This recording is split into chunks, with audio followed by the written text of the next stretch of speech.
सास का मायका प्रेम। रिद्धि की सास को हर वक्त अपने मायके का गाना गाने की आदत थी। अरे बस करना माँ, मामा का ये किस्सा तू 50 बार पहले भी सुना चुकी है। अरे हाँ, तो क्यों ना बताऊं। तेरे चाचा तो उस वक्त हाथ झाड़ कर खड़े हो गए थे। तब मामा ही था तेरा जो आगे आया और मदद की। देखो अब ठीक है ना, जो हो गया सो हो गया। क्यों एक बात को हमेशा गाती रहती हो। अब तो बहू घर आ गई है, उसे तो सबको मान कर चलना है ना कि सिर्फ सास का मायका ही समझेगी वो। तभी वहाँ रिद्धि आ जाती है। माँ, आज मैं घर जा सकती हूँ? माँ को मेरी बहुत याद आ रही है। शादी के बाद एक बार भी नहीं गई। हाँ तो कौन जाता है।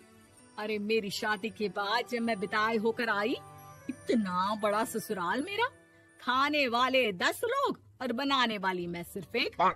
ऐसा लग रहा था जैसे सिर्फ खाना बनाने के लिए ही ब्याह किया है। वो तो मेरा भाई था, गांव से एक काम करने वाली चाची को भेज दिया जो मेरा हाथ पटाती थी, और उसको पैसा, खाना, कपड़ा, रहने के लिए कमरा, वो सब किसने दिया था? तुम्हारे भाई ने। ये मामला रोज का था। ससुर भी जब गुस्सा होते तो वो सारी बात कह देते जो उनके मन में इतने समय से चल रही थी। मेरा भाई, भाभी, भतीजा, भतीजी सब छुड़वा दिया। मैंने जीवन भर सिर्फ तुम्हारे परिवार वालों से निभाया, लेकिन अब भी चैन नहीं है तुमको। बहू के सामने सास को लगा कि उसकी बेइज्जती हो रही है। अब सुन बहू, अपने कमरे में जा, कहीं नहीं जाना मायके वायके। घर का काम कौन करेगा? पड़ोसन।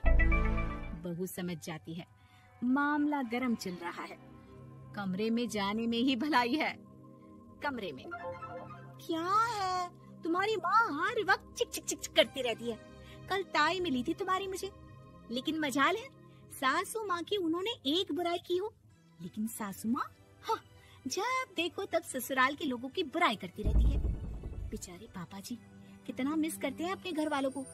मेरा तो बड़ा मन करता है कि ताऊ जी, चाचा जी और सब मिलकर रहे, ना साथ रहे लेकिन आना जाना तो ठीक से रखे। हिंदुस्तान और पाकिस्तान एक हो सकता है, लेकिन चाचा और ताऊ के परिवार के साथ हम लोगों का मिलन ना जी ना कभी नहीं हो सकता। ये बात है। देखिए मेरे साथ ना ज्यादा चैलेंज मत करिएगा। ऐसा कोई काम नहीं है जो मैं नहीं कर सकती। ससुर जी जो कि बहू की बात सुन रहे थे सामने आ जाते हैं। अरे बेटा, तू ये कर सकती है तो प्लीज मेरा परिवार किसी तरह मुझसे मिलवा दे। सारी जवानी तो मैंने किसी तरह काट ली, लेकिन जीवन के इस पड़ाव पर बहुत याद आती है मेरे परिवार की। हाँ हाँ पिताजी, आप चिंता मत करिए, बस मेरा साथ देते रहिए आप दोनों।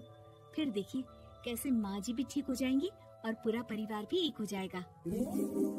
थोड़ी देर बाद बहू सामान लेकर घर से निकल रही होती है कि मना किया था ना तुझे मायके जाने के लिए, फिर क्यों जा रही है? बहू कुछ कहती इससे पहले ही बेटा बोलने लगता है। क्या है माँ, वो घर जा रही है। वैसे भी उसके माता पिता ने मुझे 10 लाख दिए तब जाकर मेरा काम शुरू हो पाया, वरना तूने मेरे लिए किया क्या है? अरे वाह बेटा, बचपन से पढ़ाया लिखाया, तेरे दुख दर्द में जगी, और आज वो लोग तुझे सही लग रहे हैं। और फिर ससुराल में लड़की खुश रहे, ये तो मायके वालों की जीवन भर की जिम्मेदारी रहती है। तो ये तुमको भी तो सोचना था ना। ताऊ जी ने पापा को पढ़ाया लिखाया, जब तुम नहीं आई थी तो पापा के लिए ताई जी ने पापा की माँ की तरह देखभाल की। अब बोलिए। अरे तू कुछ नहीं जानता बेटा, तेरे पापा को सब पता है, तभी वो उन लोगों से वास्ता नहीं रखते।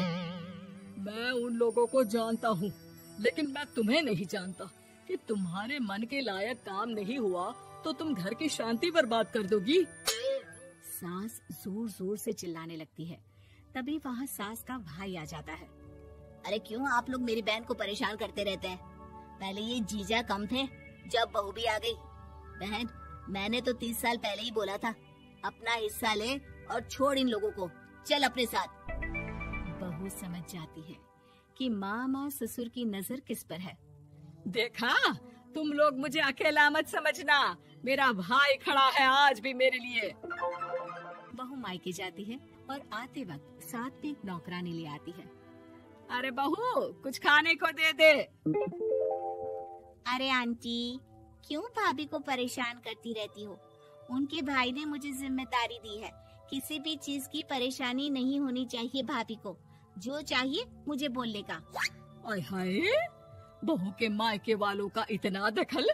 ये मेरा घर है, कोई कल का आए इसे पूरा कैप्चर कर ले, ये बर्दाश्त नहीं होगा मुझसे। क्या हो गया सासू माँ, क्यों सुबह सुबह चिल्ला रही हैं?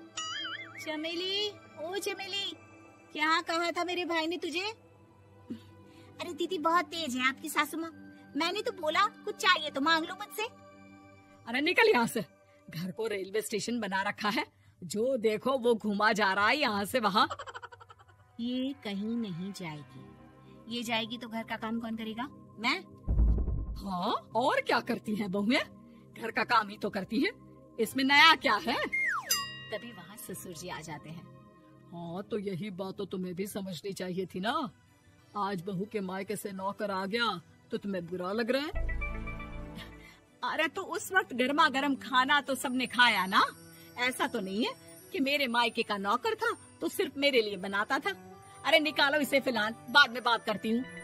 सास का गुस्सा जोर से नौकरानी पर फूटता है। तभी वहाँ बेटा सामान के साथ आकर खड़ा हो जाता है।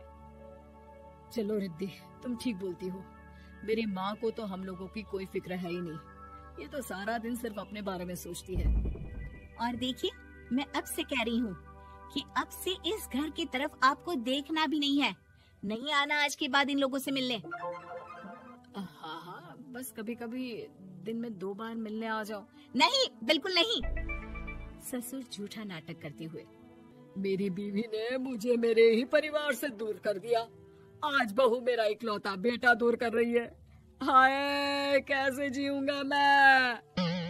वाह, वो भाई जो आपको बेटे की तरह मानता था, उन्हें छोड़ने में तो दुख नहीं हुआ। आज खुद का बेटा छोड़कर जा रहा है तो कैसे जीऊंगा? बढ़िया है। अब सास समझ चुकी थी कि उससे गलती क्या हुई है। मुझे माफ कर दे बहू, अब मेरी समझ में आ गया कि अपनों से दूर कर बीवियां पति का भला नहीं बल्कि उन्हें जीवन में अकेला कर रही है। मुझे माफ कर दे, मैं अब सबसे माफी मांग लूंगी। ससुर जी दूर से बहू को थम्स अप दिखाते हैं।